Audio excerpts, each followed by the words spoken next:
A paz do nosso Salvador Yahushua é o Machia. Aqui quem vos fala mais uma vez é o irmão André do canal As Duas Casas de Israel Oficial. Como já dizia o mestre, quem tem ouvido para ouvir que ouça. Meus irmãos, eu quero trazer um versículo que se encontra aqui em Zacarias, capítulo 3. E nós faz, uma análise com o que está acontecendo hoje, com que os pregadores, pregam e muitos ensinam. A gente precisa analisar, se realmente tudo se cumpriu em 70 ou uma parte. Eu creio que só foi uma parte em 70. Eu creio que muitas coisas ainda vai acontecer. Agora, infelizmente, algumas pessoas, ela diz que o nosso Salvador, Cristo, ele, uma vez salvo, salvo para sempre, Muitos pregadores falam isso. Uma vez salvo, salvo para sempre. E que o homem não perde a salvação. Mas não vá nessa, não. O homem perde a salvação, sim. E além de perder a salvação, pode uma pessoa que está aí no caminho do Criador muitos anos se afastar e não querer mais meia de nada e perder a salvação. Começar a voltar a se prostituir, a fazer as coisas da carne, a fazer as coisas do mundo, esquecer das coisas do Criador. Essa pessoa pode perder a salvação. E pode uma pessoa que praticou tantas coisas de errada no mundo confessar o Machia como Salvador e no outro dia ele vinha a óbito. Ele é salvo. Por quê? Ele reconheceu o pecado dele, reconheceu as suas falhas e reconheceu que Cristo é o Salvador da vida dele. E no outro dia ele veio a óbito. Tudo aquilo que ele fez não vai ser lembrado. Assim como também aquela pessoa que teve mais de 20, 30 anos, 50 anos na presença de Cristo e desviou e praticou coisa errada e morreu naquele ato, segundo o profeta. Tudo que ele fez de bom não será contado.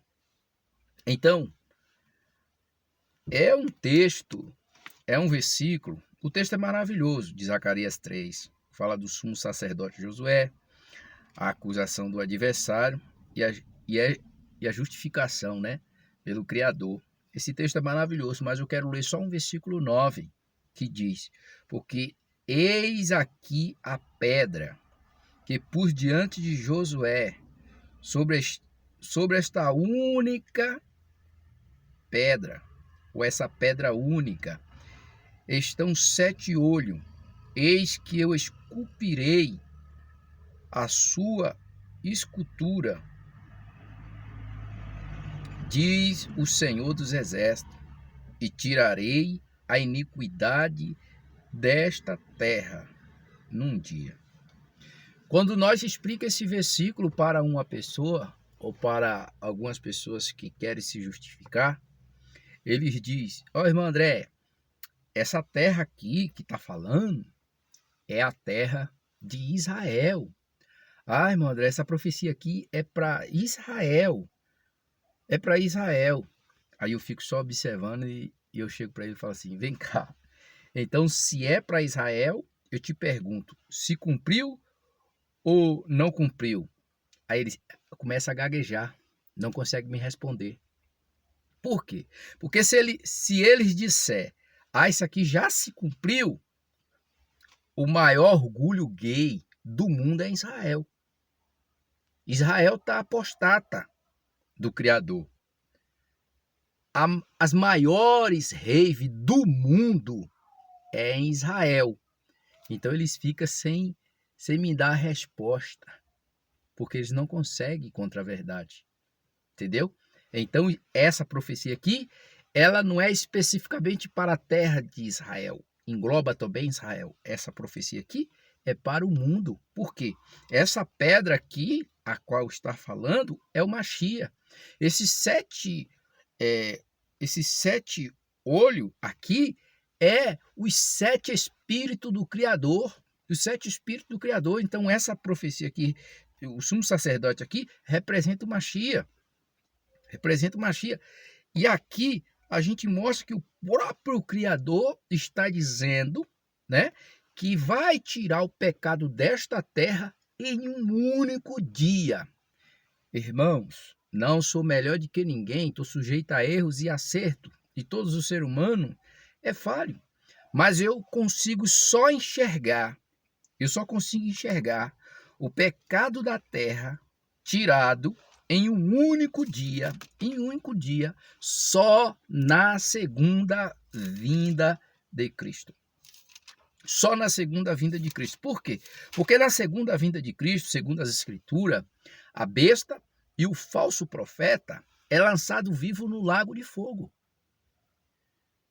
Na segunda vinda de Cristo, observe que na segunda vinda de Cristo, os mortos ressuscitam, os que estão vivos para alcançar a vinda de Cristo será transformado, terão seus corpos transformados, que se corrompe, vai se revestir daquilo que não se corrompe.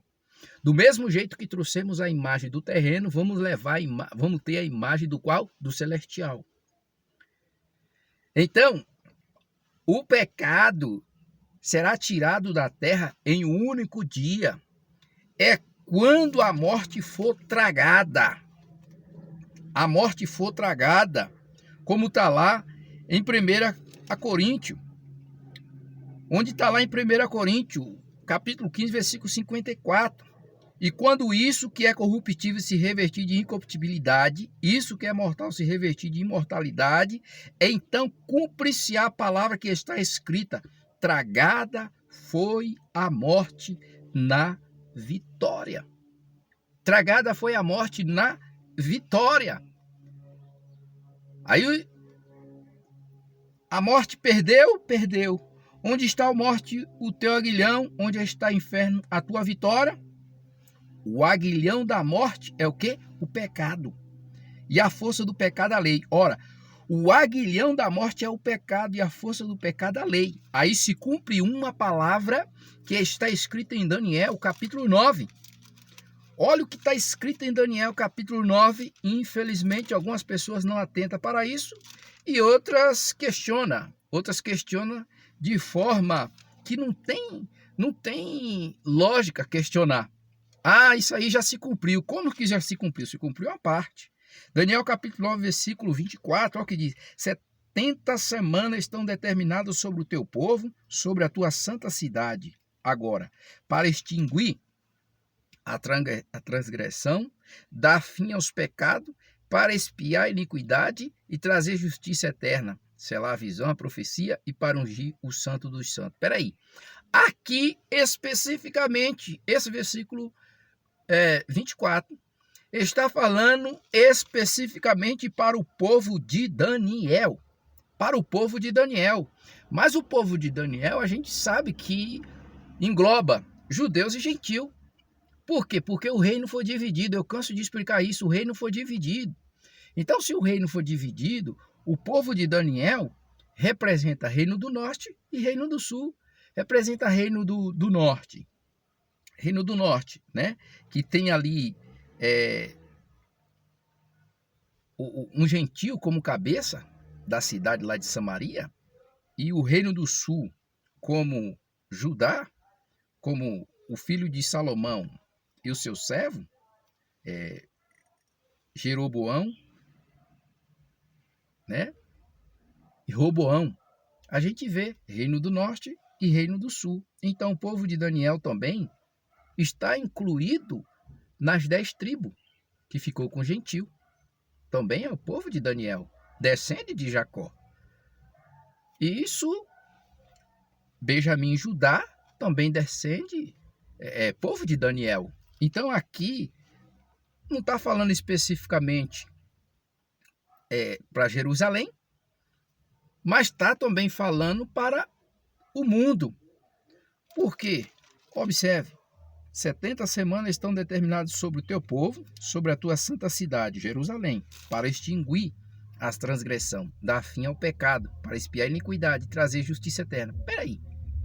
Então Jerusalém não peca mais? Eu acabei de dizer que lá é a cidade que tem o maior orgulho gay, que as maiores festas rave é em Jerusalém, Israel.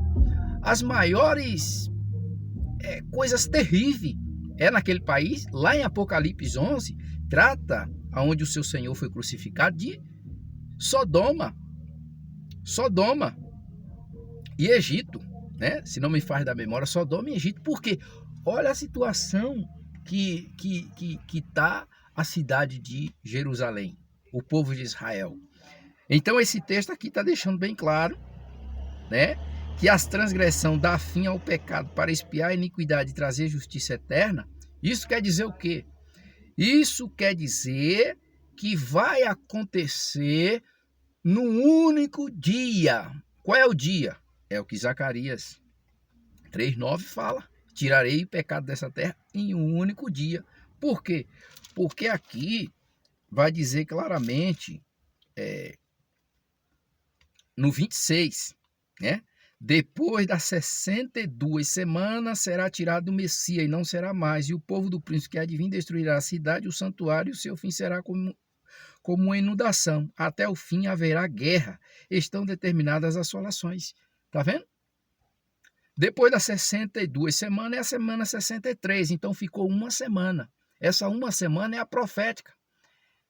É a profética, é a semana do pacto de 7 anos, entendeu? É a semana aonde o inimigo vai se manifestar, entendeu? Tudo é dentro dessa semana. É essa semana que os povos no mundo inteiro, né? Tá a maioria apostata. Então a gente vê e a gente compreende de forma maravilhosa pelas escrituras que quando o profeta diz que o Criador vai tirar o pecado desta terra em um dia é quando Cristo voltar. Se tire por você mesmo. Você não peca? Você não erra? Eu peco, eu erro, como qualquer ser humano peca e erra. Você entendeu?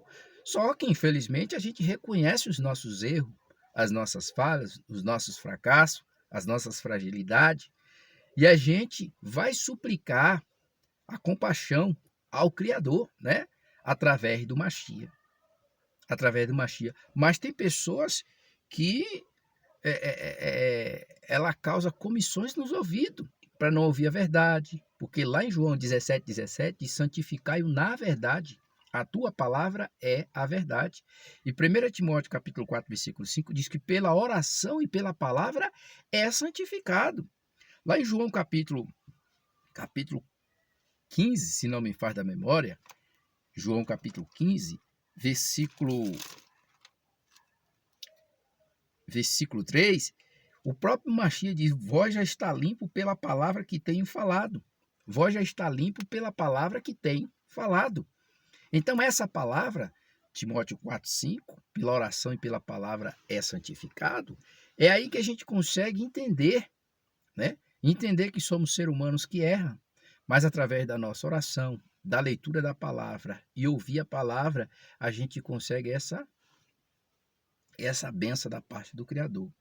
Isaías também pregou, né? Falou, Isaías 53, que verdadeiramente ele tomou sobre si as nossas dores, né? As nossas enfermidades, e levou sobre si.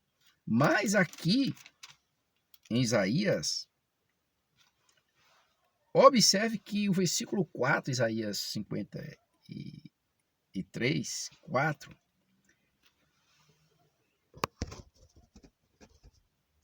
diz algo que é muito importante, né? Diz: verdadeiramente ele tomou sobre si as nossas enfermidades, as nossas dores levou sobre si, nos reputamos por aflito e ferido do Criador e oprimido, mas ele foi ferido pelas nossas transgressões, moído pelas nossas iniquidades, o castigo que nos traz a paz estava sobre ele, pelas suas pisaduras fomos sarados. Todos nós andávamos desgarrados como ovelha, como ovelha, cada um se desviava pelo seu caminho, mas o Senhor fez cair sobre ele a iniquidade de todos nós. Está vendo? Ele foi oprimido, mas não abriu a sua boca. Como o cordeiro foi levado ao matadouro, como ovelha muda perante os seus tosqueadores, ele não abriu a sua boca. Da opressão e do juízo foi tirado. Quem contará o tempo da sua vinda? Porquanto foi cortado da terra dos viventes. Lembra de Daniel? Daniel 9, 26. Pelas transgressões do seu povo foi ele atingido. Puseram a sua sepultura como ímpio e com rico na sua morte, porquanto nunca fez injustiça, nem houve engano na sua boca. Todavia o Senhor agradou moê-lo, fazer enferma, quanto a sua alma se pusesse, por expiação do pecado, virá a sua posteridade, prolongará os dias, e o bom prazer do Senhor prosperará na sua mão. Aqui a gente vê, né, como ele faz. E no versículo 11, olha o que diz: o trabalho da sua alma ele verá, e ficará satisfeito com o seu conhecimento, o meu servo, o justo. Agora, justificará a muitos, não a todos, porque as iniquidades deles levaram sobre si. Tá vendo? Então aqui a gente vê que realmente o pecado só vai ser tirado da terra quando o Mashiach vir. Quando o Mashiach vir, nessa segunda vinda, não haverá mais pecado. Esse pecado só vai voltar a ter depois do 1000 anos. Depois de 1000 anos, Satanás é solto, vai enganar as nações, e aí vai ter essa rebelião. Então fica aí com essa palavra, que o Eterno vem abrir o entendimento para a gente compreender as Escrituras.